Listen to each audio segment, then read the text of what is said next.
नमस्कार दोस्तों, मैं हूं नवीन पाटीदार और आप देख रहे हैं वॉइस ऑफ एमपी। अफीम किसानों से जुड़ी हुई एक बड़ी अपडेट, बड़ी जानकारी निकल के सामने आ रही है। जिस तरीके से सीपीएस पद्धति में जिनको पट्टे दिए गए थे वे लगातार इंतजार कर रहे थे कि कब जो है जिम्मेदार विभाग के द्वारा, नारकोटिक्स विभाग के द्वारा पट्टे सीपीएस दौड़े तोड़ने का आदेश जारी किया जाए। तो ऐसे में बात करें तो आदेश जारी कर दिया गया, सूचना जारी कर दी गई है केंद्रीय नारकोटिक्स ब्यूरो के द्वारा। इस वक्त की सबसे बड़ी जानकारी हम आपको बता रहे हैं। साथ ही अगर बात करें तो इसमें जो अपडेट निकल के सामने आ रही है, किसानों के लिए एक बड़ी जानकारी ये भी निकल के सामने आ रही है कि जिस तरीके से डंठल तोड़ने का जो इंच था 5 पॉइंट, उसे घटाकर बढ़ाकर जो है 6 इंच कर दिया गया। ये इसमें एक बड़ी अपडेट है। साथ ही अगर बात करें तो 31 मार्च तक जो है डोड़े तोड़ने का काम किया जाएगा। ये भी जानकारी निकल के सामने आ रही है, क्योंकि लगातार किसान चाह रहे थे कि जिस तरीके से सीपीएस में जिन किसानों को पट्टे मिले थे उनको चोरी और लूट का जो डर था, जिस तरीके से खेत पर आते गुजारनी पड़ रही थी परिवार के साथ, किराए के मजदूरों के साथ और हथियार और बंदूक और लठों के साथ। तो ऐसे में बात करें तो लगातार इंतजार कर रहे थे कब डोड़े तोड़ने की सूचना है। तो ऐसे में डोड़े तोड़ने की सूचना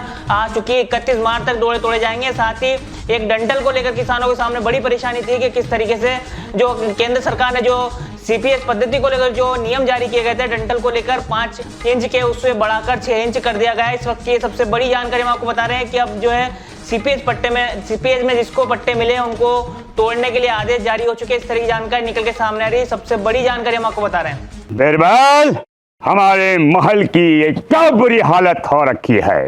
इंस्पेक्टर साहब, यही है वो दरिंदा जिसने हमें दीवार में जिंदा चुनवा दिया था। गिरफ्तार कर लीजिए इन्हें।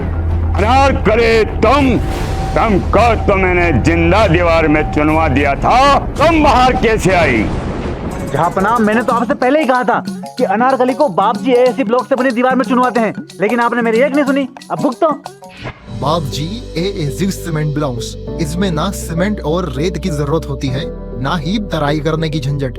लाल ईंटों के मुकाबले ये ज्यादा मजबूत, किफायती और फायदेमंद है, क्योंकि वाटर प्रूफ के साथ साथ ये साउंड प्रूफ भी है। काश मैंने अनारकली को बापजी ब्लॉक से बनी हुई दीवार में चुनवाया होता तो मुझे ये दिन नहीं देखना पड़ता। आप जहांपना जैसी मूर्खता न करें। अपने घर, भवन या मकान को बाप जी एएससी ब्लॉक से ही बनवाएं। बाप जी एएससी ब्लॉक्स, स्टील सी मजबूती।